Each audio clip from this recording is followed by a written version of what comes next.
जय सिया राम। दीपावली के हार्दिक हार्दिक बधाई देते हुए पूरे भारत के सनातन परिवार को दीपावली उत्सव में सभी लोग भाग लेके घर में दीप जला के भगवान राम जी का आगमन का इंतज़ार करके जय जयकार करें। सभी लोग जय श्री राम का नारा लगाएं और माँ सीता भी साथ आ रही हैं, यानी माँ लक्ष्मी भी साथ आ रही हैं, इसीलिए माँ लक्ष्मी का भी पूजन करें। इस पर हम एक कथा सुनाना चाहते हैं। आज से बहुत साल पहले हमारे दादाजी भी इस कथा को कहा करते थे कि एक समय की बात है, एक बहुत गरीब ही ब्राह्मण रहा करते थे।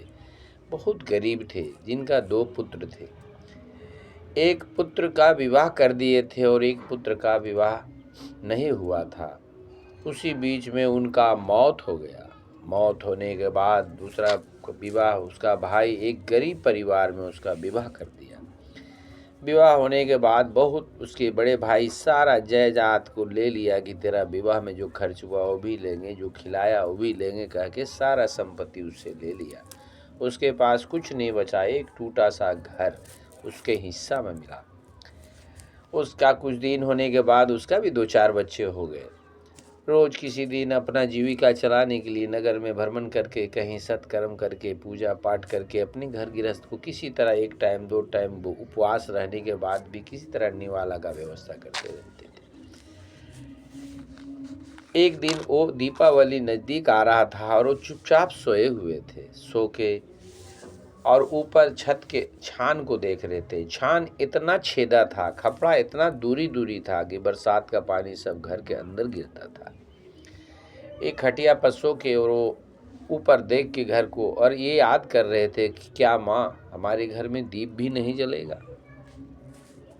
उसी बीच में राजा के बेटी, उसी राज्य का राजा थे, जिनकी बेटी तालाब में स्नान कर रही थी। उसी समय एक चील आया और एक हार नौलखा जो खोल के वो स्नान कर रही थी उसको उठा के लेके चल दिया। जब वो चल दिया तो इसके जो पंडित जी के जो भाई थे बड़े वाले, वो सोचेगा कि अभी दीपावली है, इधर एक कहीं सांप मारा गया था। उस सांप को लाकर उसके छत के छान के ऊपर फेंक दिए कि ताकि ये सांप जब गलेगा और इसका हड्डी जब गिर जाएगा तो अगर भतीजा भाई लोग खूंद लेंगे तो मर जाएंगे, और उसके बाद सारा संपत्ति मेरा हो जाएगा, ये भी घर जो है वो भी मेरा हो जाएगा। चील उधर से चला आ रहा था और उसी समय जब सांप को देखा तो जैसे ही सांप को उठाया और नौलखा हार को छोड़ दिया। वही नौलखा हार जो था वो गिरा तो सीधे ब्राह्मण जो सोए हुए थे खटिया पर, उनकी छाती में वो नौलखा हार गिरा। अब उसको देख के वो बहुत डरने लगे कि ये राजा परिवार का ये हार है और मेरे घर आया है, इसका दोषी शायद हमको चोर कहेंगे। तब तक जैसे ही चील ले गया था तो कुछ सखियां उनका देख लिया था कि चील ले गया है। राजा की बेटी अपना खान पान त्याग कर दी थी कि जब तक मेरा नौलखा हार जब तक खोजा नहीं जाए तब तक हम अब जल का भी सेवन नहीं करेंगे। चारों तरफ नगर में ढिंढोरा पिटवा दिया गया था कि जो भी ये नौलखा हार को लेके आएगा उसको आधा राज आधा पाट दे दिया जाएगा। पंडित जी डरते डराते किसी तरह वो नौलखा हार को लेके उस राज दरबार में पहुँचे।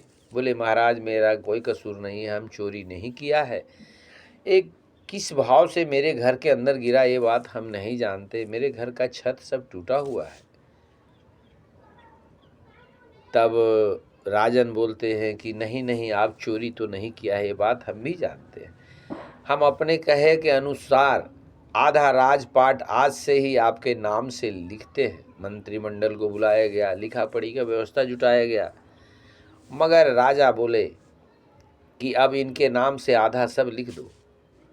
मगर उस बीच में पंडित जी बहुत सरल भाव से बोले कि महाराज ये पूजा पाठ करने वाले पुजारी को इतना धन की क्या ज़रूरत है, राजकाज हमको क्या पता, आप ही राजकाज को चलाते हैं वही ठीक है।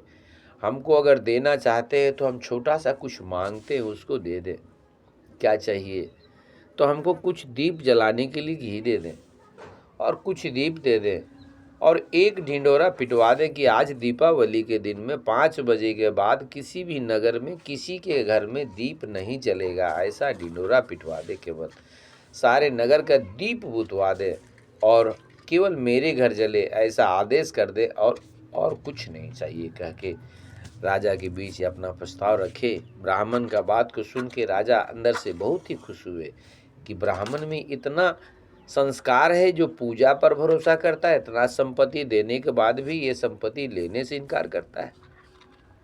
राजा तुरंत निकाले 2-4 ड्राम टीना घी उनके घर पहुंचा दिया गया, 100, 200, 500 दिया पहुंचा दिया गया, कुछ पूजा का सामग्री पहुंचा दिया गया पंडित जी के यहाँ, और ढिंडोरा पिटवा दिया गया। पूरे नगर में 5 बजे तक खान पान करके सभी लोग सो जाएंगे। किसी घर दीप जलते देख लिया गया तो जिंदा गड़ियारी भोज दिया जाएगा। राजा का आदेश सुन के सभी प्रजा शाम होने से पहले ही भोजन करके सो गए, और ये उस बीच में जितना घी और दीप मिला था सब पूजन करके चारों तरफ दीप को जला दिए, और जो घर के अंदर जलाए थे ना उसका रोशनी जो निकल रहा था तो स्वर्ग लोक तक जा रहा था, क्योंकि कहीं छेदा से अगर धूप रोशनी निकलता है तो बहुत दूर जाता है। माँ जब सभी लोग घूम रही थी, माँ लक्ष्मी के साथ बुढ़िया माँ, 9 दुर्गा देवी जो अभी हमारे दुर्गा पूजा में 9 देवी आई थी, उनका विसर्जन भले हम लोग मूर्ति को कर दिया, मगर वो जब तक हम लोग को लक्ष्मी पूजा नहीं होता है, माँ लक्ष्मी षष्ठी पूजन, तब तक माँ यहीं रहती हैं। माँ सभी लोग घूम रहे थे पूरे नगर में, तो सारे नगर में अंधकार दिख रहा था, यहाँ तक कि राज सिंहासन किला में भी अंधकार दिख रहा था। केवल एक जगह ब्राह्मण के घर में ही केवल रोशनी दिखा। सभी देवी उनके यहाँ प्रवेश कर गए, और उन सभी जब देवी स्वयं किन्हीं के घर में घुस जाए तो वहाँ भला क्या कमी। रातों रात उस राजा से भी बड़ा नगर बना दिया गया, उनसे भी बड़ा राजा इसको बना दिया गया। और सुबह जब नगर के लोग सुबह जब दरवाज़ा खोल के निकले तो दूसरा भी राज किला वहाँ दिखने लगा, और उससे भी बड़ा राजा उस ब्राह्मण को भगवान माता रानी बना दिए। उस बात को हमारे दादाजी हमेशा कहते थे कि बेटा भक्ति करने से माँ लक्ष्मी आएंगे, बिल्डिंग देख के नहीं आते, रोशनी करने से माँ लक्ष्मी आपके घर में आदर से आएंगे, लाइट लगाने से नहीं आते, पूजन करने से भक्ति करने से वो आपसे प्रसन्न होते हैं, दिखावा से नहीं होते। इसीलिए सभी लोग भक्ति करें। संसार में भक्ति से बड़ा कोई शक्ति नहीं है। आज हम सब लोग अगर जो खुशी का दीप जला रहे हैं, ये परंपरा आज नहीं हजारों हजार साल से मनाया जा रहा है, और इससे सबका प्राप्ति हुआ है, सबको कुछ न कुछ मिला है, तो आपको भी मिलेगा। इतने भी कहते हुए अपनी वाणी को विराम देते हैं। सभी भारत के जितने भी सनातन हैं दीपावली के हार्दिक हार्दिक बधाई देते हुए जय सिया राम, ओम नमो नारायण। मैं फलहारी गिरी बाबा झारखंड से, गुरुदेव दादी माँ गौ सेवा ट्रस्ट के राष्ट्रीय अध्यक्ष, आपके बीच में हमेशा कुछ न कुछ संदेश देते हैं। अच्छा लगा तो शेयर करें, बुरा लगे तो कमेंट करके ज़रूर बताएं। समाज में सत संदेश को जरूर सुनना चाहिए और उस पर पहल भी करना हम सब मानव का दायित्व बनता है। अगर आप किसी को कुछ नहीं बताएंगे, इतिहास नहीं जान पाएंगे, तो संसार में धर्म कैसे चलाएंगे। इतनी हुई वाणी को कहते हुए अपनी वाणी को विराम देते हैं। ओम नमो नारायण। जय श्री राम, जय माँ लक्ष्मी।